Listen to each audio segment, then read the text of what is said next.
Welcome to another episode of Hemp Barons. I'm Dan Humiston, and on today's show we head north to speak with one of the original Canadian hemp barons, reflecting on a hemp career that began as an environmental mail company and then morphed into one of the first hemp food companies, to her latest venture, a science-based, water-soluble CBD company. Let's join Joy's conversation with Ruth Shamai'smail from Aqua CBD.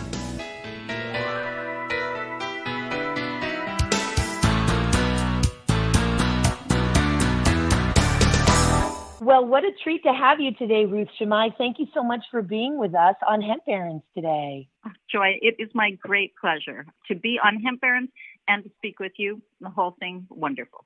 We have had such a tight friendship going back, a sisterhood, in fact, now for probably about 5 years, although I have been admiring you, my Canadian hemp pioneer, since the 90s. There's only so many of us on the planet that really got bit, as it were, by the hemp bug back then in the early 90s. And obviously, it just took our lives by storm and altered the trajectory, in fact, of our lives. And for you, that is certainly the case. You hailed from Canada. And in the 90s, you became interested in hemp. And I want to first hear why, and then we're going to talk about how you were so integral in actually the legalization of hemp as an agricultural commodity, full on with federal crop insurance in Canada in 1998. But what brought you to hemp, sister? Well, actually, I had in the very late 80s, early 90s, I had an environmental mail order company. I could see the environmental disaster on the horizon, and I thought, I'll start an environmental mail order company. This was really before the internet was widespread, and so it was another brilliant idea that didn't actually go that well because it was really expensive to print and send out catalogs all over and then to send the products throughout Canada and et cetera. And in an attempt to make it go better, at first I had no clothing because I thought clothes are, they're not in reuse, recycle. Well, they're in reuse, but I'm not selling new clothes. They're not part of the environmental thing. And then in an attempt to make it go better, I thought, what would clothes bring to this and what would environmental clothes be? And someone said, why don't you look into hemp clothing? And I thought, wait, hemp like we used to smoke? And I thought, what an idea. And lo and behold, I did other things that were environmental too, like organic cotton and non-toxic dyes, etc. But I suddenly started to focus on hemp. And wow, what is that now? What does it mean in this day and age? I was acquainted with it as a teenager very well. Anyway, I just started looking into it and realized right about that time there was a hemp movement birthing in Canada. There was actually a little bit being grown not too far from where I live in southern Ontario by Jeff Keim and Joe Strobel, the actual pioneers and grandfathers of hemp in Canada. They had a dispensation from Health Canada to grow, even though it was not yet legal, just to see if it could grow, and they were growing for fiber uses. Anyways, that's what drew me to it, and it snowballed from there. I became involved in the lobby to legalize hemp in Canada. I was at the table and in the room. I went to stakeholder meetings in Ottawa, and then I was in the room when Mr. Alan Rock announced that hemp would be legal in Canada.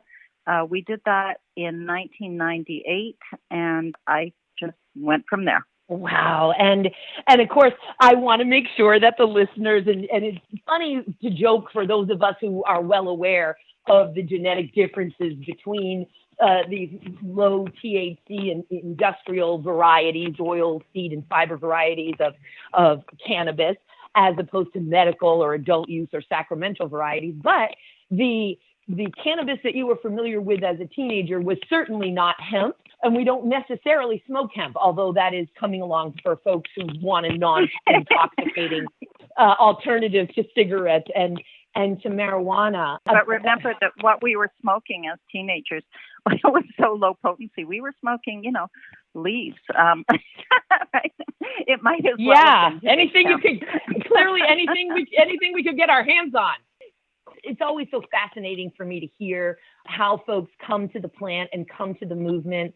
And I didn't actually know that story. So that's just fascinating to me because I think of you, of course, as a proponent for healthy eating and a vibrant quality of life.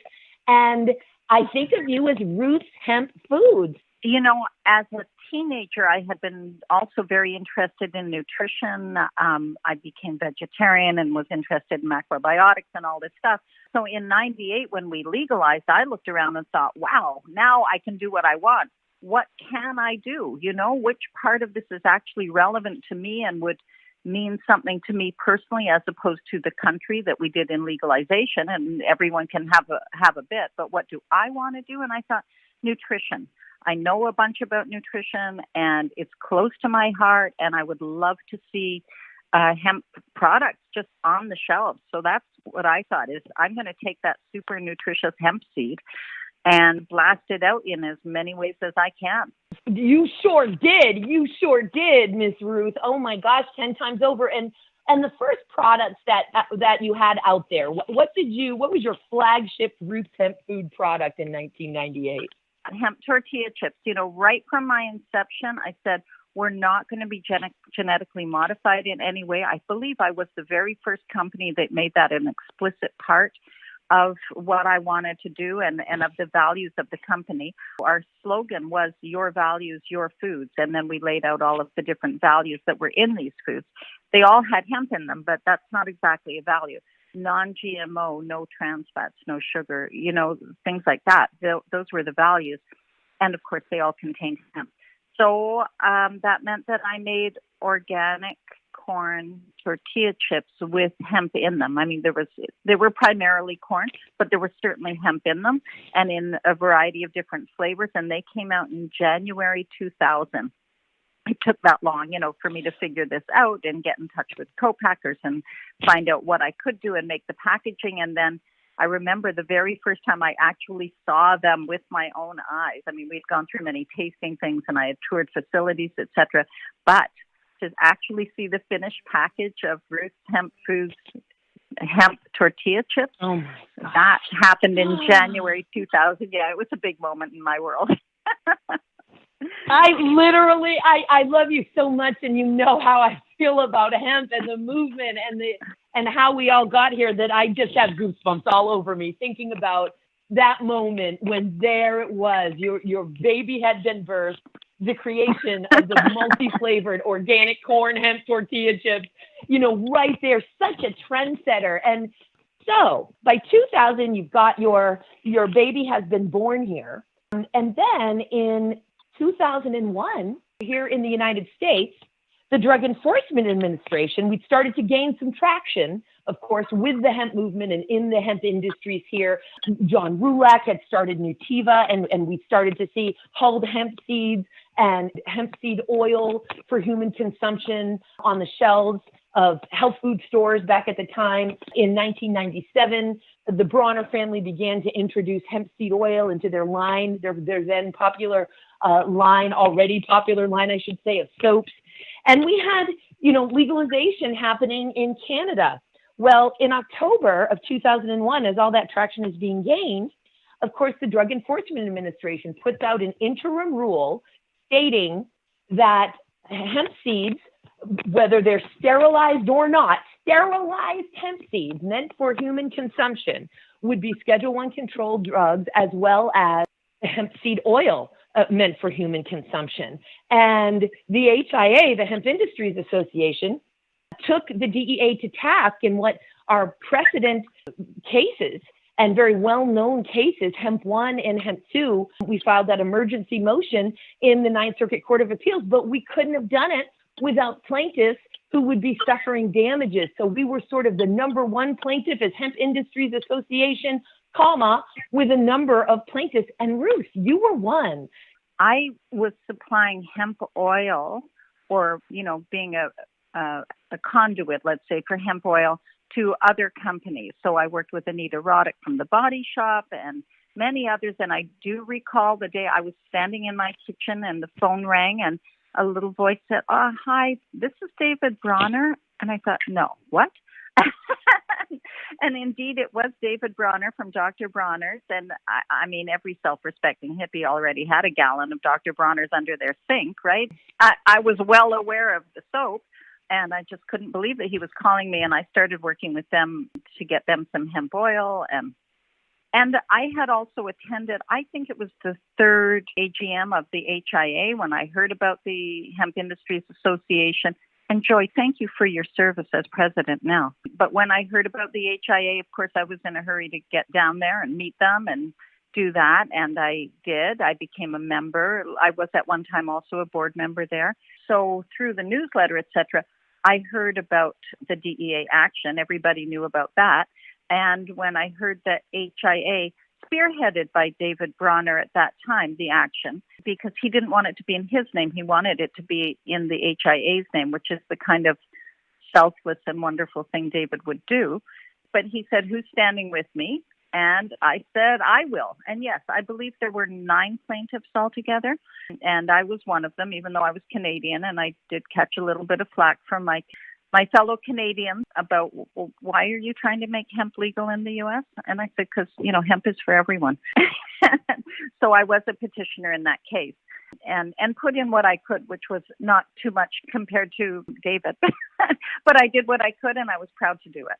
And we're so proud of you, Ruth. And I just did a little bit of while you were talking, because I always speak, and it is impossible to speak about the history of the hemp movement in the United States without talking about Nutiva and the Bronner family putting hemp seed oil into their soap in 1997. And the fact that I didn't realize you were a part of that oil getting into that soap is mind-blowing to me. And I just love it when I learn more and more about the pieces of our history. And I'll be sure from here on out to make sure that I include that. That's absolutely fascinating. Oh, David wanted to do it. It didn't happen because of me. They were already on that path, and I just helped make it a reality at some point, at an early point in time. Yes, no, everybody involved in the chain that created this industry and created this education and knowledge and consciousness. It's all so important to me, keeping in mind that from 1994 to 2013, the Hemp Industries Association had at 100 members by 2013. We have 1,800 members now. You really had to be seeking the information. I guess that's what I have to say. You had to really make this a very important issue to you. Figure it out, do your research, plug in, and then act on every little opportunity that was happening. And that's how movements are made. And I want to take a quick break to thank you for listening to today's show. As the leading cannabis podcast network, we're constantly adding new cannabis podcasts to support our industry's growth. And that's why we're so excited to announce our newest podcast, the Cannabis Breakout, which premieres October 18th. The show is about the thousands of Americans who remain in prison for violating cannabis laws that have long since been overturned. The Cannabis Breakout gives cannabis political prisoners a voice. If you're a former cannabis prisoner or have a loved one who is a cannabis prisoner, we want to share your story. Please go to MJBulls.com and sign up to be a guest. Speaking of 2013, that's when you sold Ruth Hemp Foods, is it not?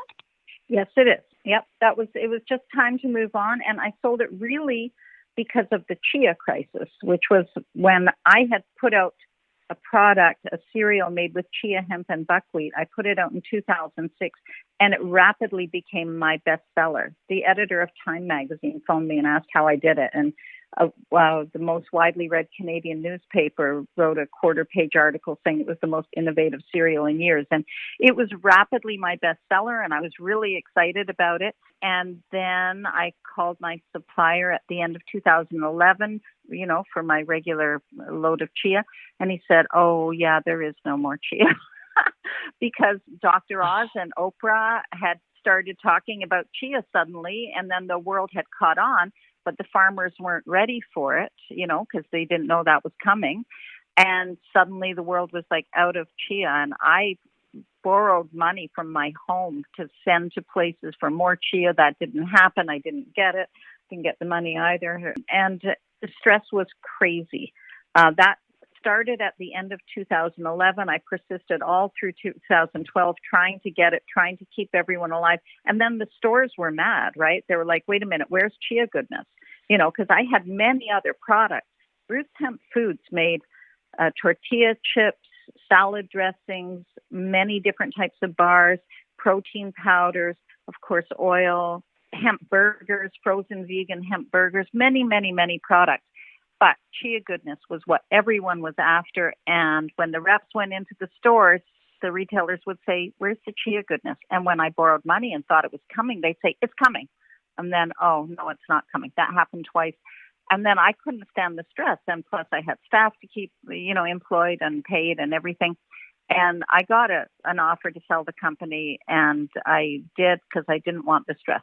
It was a very bad move. If someone writes a book about worst sales in history, they might put me in there. But it alleviated the immediate stress, and, that was a good thing. You just have to calculate what's going to be best for you personally, right? And that was it. The stress was unbearable. Quality of life, Ruth, quality of life. And that brings me to yet another point, and that is the folks in the movement who have lost fortunes several times over, or real estate assets, or retirement income security, loans, credit card debt. But we all had to do this. It was like a calling, like the hemp plant saying, "Put me into commerce, put me into the public's mind, make people conscious of me." And nobody until very, very, very recently has been making much money in hemp all of these years. And so just thank you for knowing when it was time to let it go, to save your soul, girl, to save your soul.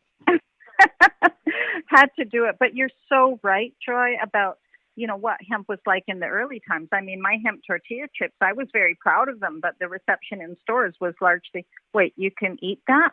Can you smoke it? Is this like putting rope in your product?" Like, no one had any idea for the longest time. And so now I see hemp everywhere. And I'm so glad that was the objective, to, cover the world with hemp. And it's just commonplace now, but God knows, this is 2019, right? How long did it take to get that way? You and I, of course, we say it's commonplace because we're so involved in hemp that we notice it where it is and we see it everywhere.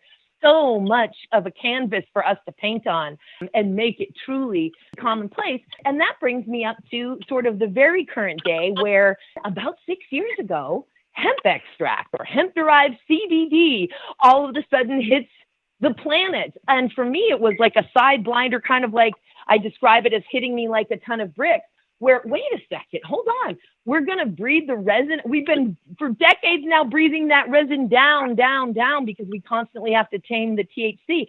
We're making higher resin plants now, while, of course, continuing to tame the THC so it remains legal hemp, to extract this incredibly beneficial compound, cannabidiol or CBD. And the bottom line is, thank God for CBD, because now people are really paying attention. Because while we might have been able to inspire, while we can inspire people by saying, "Hey, this is a better paper, didn't put bleach into the water table, it's going to be recycled 100 more times, and it was better for the environment when it grew and it helped clean the soil." People are inspired by that, and some folks are even willing to pay a few dollars more for that kind of paper, which eventually will be cheaper than tree paper when we get the infrastructure up here. But if you are solving a problem that a person has, an ache, a pain, nervousness, sleeplessness, any of those things, and those problems are being immediately resolved for them and they feel better,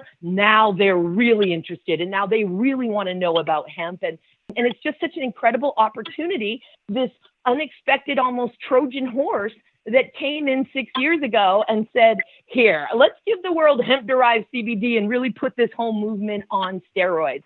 And that is what you're doing now with your incredible, innovative, and convenient product, Aqua CBD, which people can learn about at myaquacbd.com.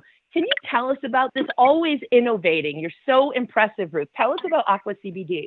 A truly soluble CBD powder backed by science. And it's a branded ingredient. You won't find it in retail. You won't find it on, in stores and et cetera. You'll find it in other products because it's an ingredient that other people can use when they want to say, "Here's something truly soluble backed by science." So I only sell it in bulk to manufacturers. I mean, I first heard of CBD many years ago at a North American Industrial Hemp Council meeting in Chicago. John McPartland, he wrote the groundbreaking paper about the entourage effect together with Ethan Russo.